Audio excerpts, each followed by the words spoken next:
pada rukun iman yang keberapa? Keenam, Bu. Ya, benar sekali Tiara.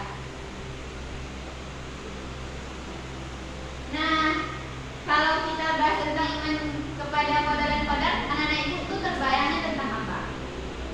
Qadar baik dan qadar buruk. Ya, benar sekali. Qadar baik dan qadar buruk. Susi, Bu. Apa tuh? Susi? Ketetapan Allah, Bu.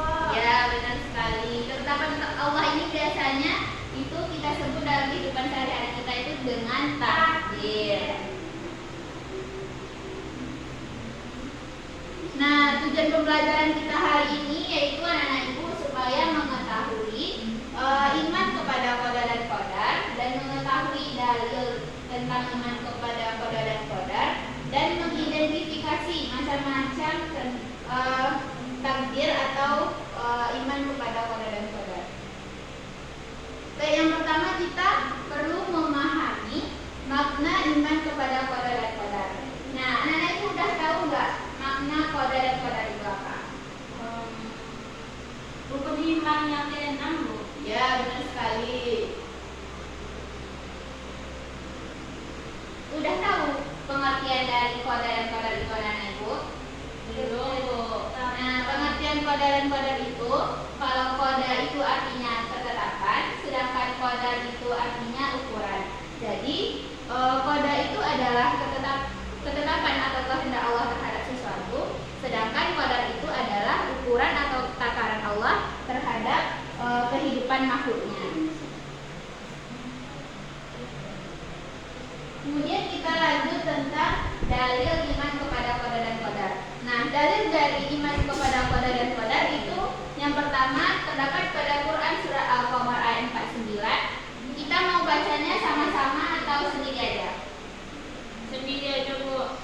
Nah, siapa yang mau baca dulu? Tiara, Bu. Nah, Tiara baca surah Al-Qamar ayat 49 ya. Ya, Bu. A'udzubillahi minasyaitonirrajim. Bismillahirrahmanirrahim. Inna kulla syai'in khalaqnahu biqadarin. Artinya, sungguh kami menciptakan segala sesuatu menurut ukuran.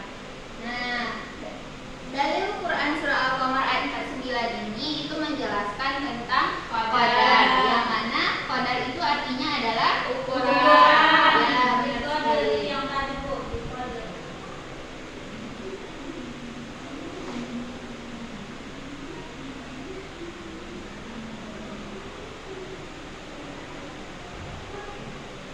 Oke, lanjut dalil yang kedua yaitu tentang Quran surah Al-Ahzab ayat 38. Siapa yang mau bantu Ibu membacakannya? Susi, Bu. Nah, ya, Susi silahkan. Bismillahirrahmanirrahim.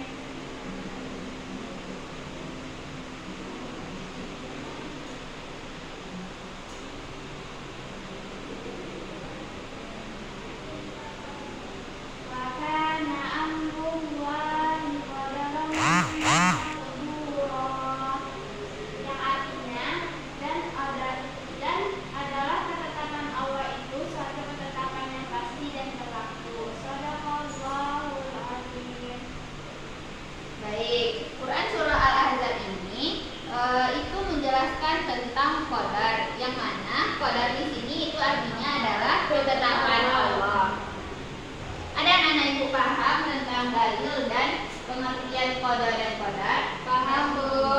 Baik, selanjutnya kita masuk ke macam-macam takdir.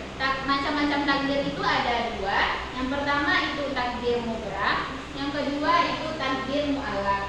Nah, anak-anak ibu udah tahu nggak perbedaan takdir mubram dan takdir mu'allaq itu apa? Tahu? Takdir yang bisa diubah atau dihindari. Nah, kalau takdir mubram itu apa, Baida? Ketentuan Allah yang berlaku atas setiap diri manusia tanpa dihindari atau tidak bisa ditawar. Nah, ya, takdir mubram itu takdir Allah yang tidak bisa ditawar atau tidak bisa diubah.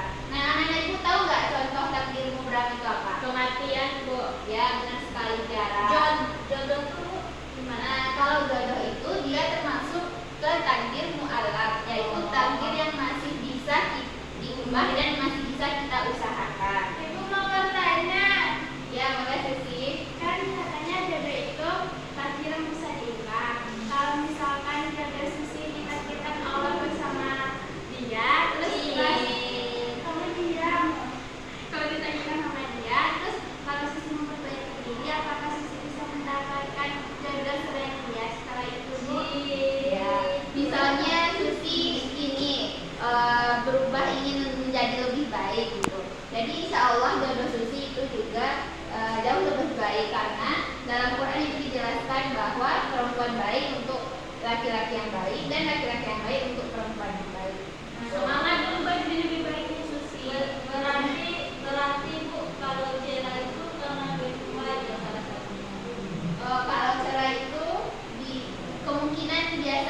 disebabkan oleh miskomunikasi antara kedua pasangan itu ya. Nah, kalau takdir mubram dan mu'alaf udah bisa anak itu bedakan? Sudah, Bu. Nah, selain contoh kematian tadi, takdir mubram apa lagi? Hari kiamat, Bu. Nah, ya benar. Kalau takdir mu'alaf apa lagi selain Rezeki. masalah jodoh? Ah, ya benar sekali Tiara. Rezeki Kalau juga banjir, termasuk apa beda? Kalau banjir, Bu.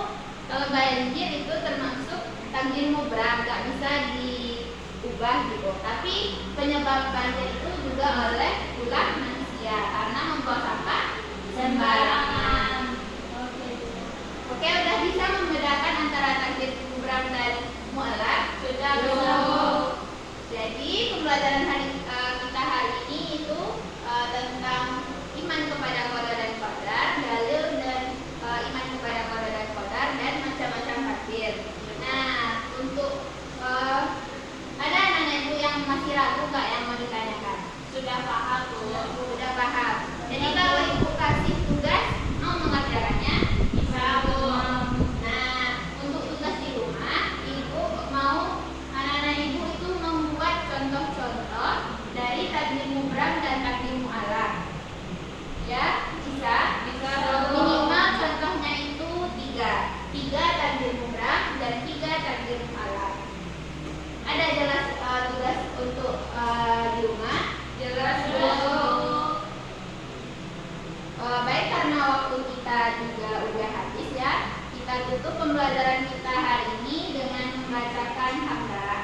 Alhamdulillahirabbil alamin. Kita sempurnakan dengan doa kafaratul majelis. Subhanakallahumma wa bihamdika asyhadu an la ilaha illa anta astaghfiruka wa atubu ilaik.